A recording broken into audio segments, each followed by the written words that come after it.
చెప్పండి. నా పేరు వెంపటి అలివేలి మగమ్మ. మచిలీపట్నం పరాస్పేటలో ఉంటాము. మాకు జూన్ 10వ తారీఖున ఫోన్ వచ్చింది, మీ పేరుతోటి హెరాస్మెంట్ మెసేజెస్ వెళ్తున్నాయని ఢిల్లీ పోలీస్ స్టేషన్లో రిజిస్టర్ అయింది కేసు అని వచ్చింది. ఆ తర్వాత వాళ్ళే పోలీస్ స్టేషన్కి డైవర్ట్ చేస్తున్నాం కాల్ అని పంపించారు. నన్ను ఇక్కడ లోకల్ పోలీస్ స్టేషన్కి వెళ్ళనివ్వలేదు.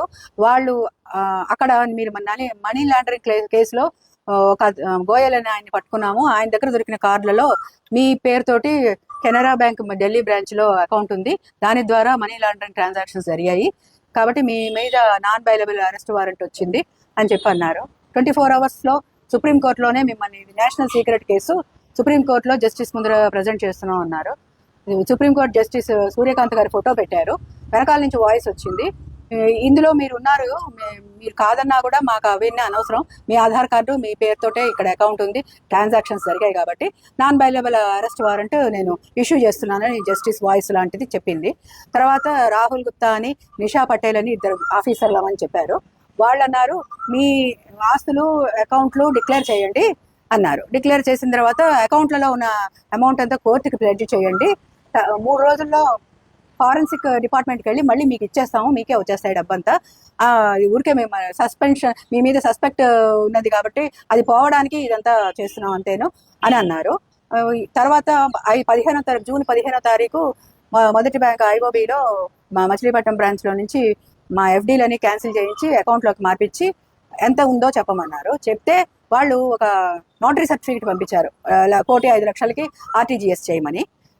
అక్కడి నుంచి వాళ్ళు చెప్పిన అకౌంట్కి ఆర్టీజీఎస్ చేసాం. తర్వాత 3 రోజుల తర్వాత బ్యాంక్ ఆఫ్ బరోడాలో 20 లక్షలు చేయమన్నారు, అదే విధంగా పంపించారు నోటరీ.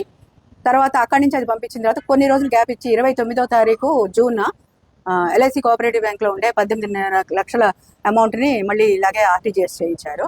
తర్వాత జూలై నెలంతా మాట్లాడలేదు, మళ్ళీ జూలై 29కి వచ్చేటప్పటికి మళ్ళీ జస్టిస్ ముందు ప్రజెంట్ చేస్తున్నాం, మీరు డిక్లేర్ చేసిన అమౌంట్ అంతా ప్లెడ్జ్ చేయలేదు కాబట్టి 3 రోజులు చేయకపోతే మొత్తం ఆస్తులన్నీ సీజ్ చేస్తామని జడ్జి చెప్పినట్టుగా ఒక వాయిస్ చెప్పింది.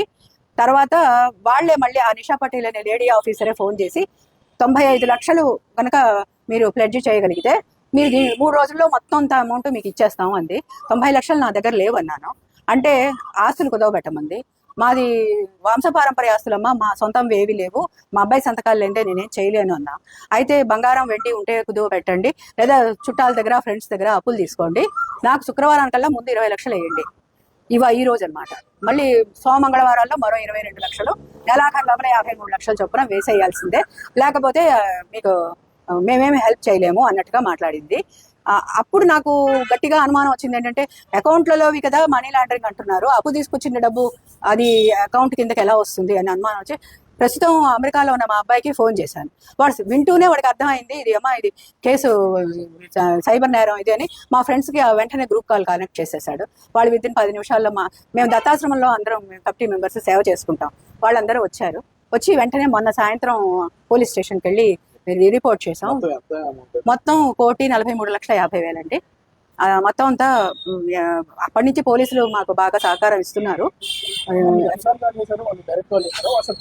వాట్సాప్ ఎప్పుడు చేసినా వాట్సాప్ కాల్, ఏవి ఫేసెస్ ఎప్పుడు కనపడలే, అవడం వీడియో కాలే.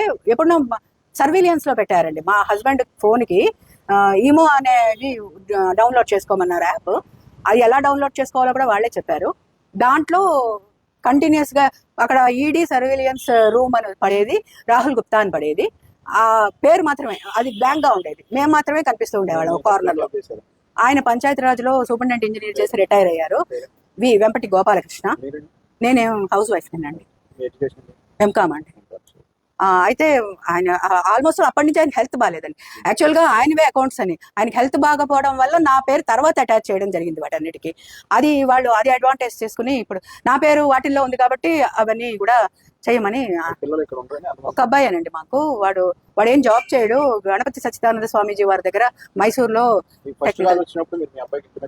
చేయలేదండి. ఇప్పుడు మీ ఎవరికి చెప్పినా వాళ్ళని ఈ గోయల్ మనుషులు ట్రాక్ డౌన్ చేసి అటాక్ చేస్తారు, వాళ్ళని చంపేస్తారని బెదిరించారు. ముఖ్యంగా మీ అబ్బాయికి చెప్తే వాడు ఎక్కడున్నా వాళ్ళు ట్రాక్ డౌన్ చేయగలరు, వెళ్ళి వాళ్ళు అటాక్ చేస్తారు, చంపేస్తారని బెదిరించారు. అంటే వీళ్ళు ప్రొటెక్టర్స్ లాగా ఎవరో ఇంకోళ్ళు మమ్మల్ని అటాక్ చేస్తారు, మేము మిమ్మల్ని ప్రొటెక్ట్ చేస్తున్నాం అన్నట్టుగా మాట్లాడారు వాళ్ళు.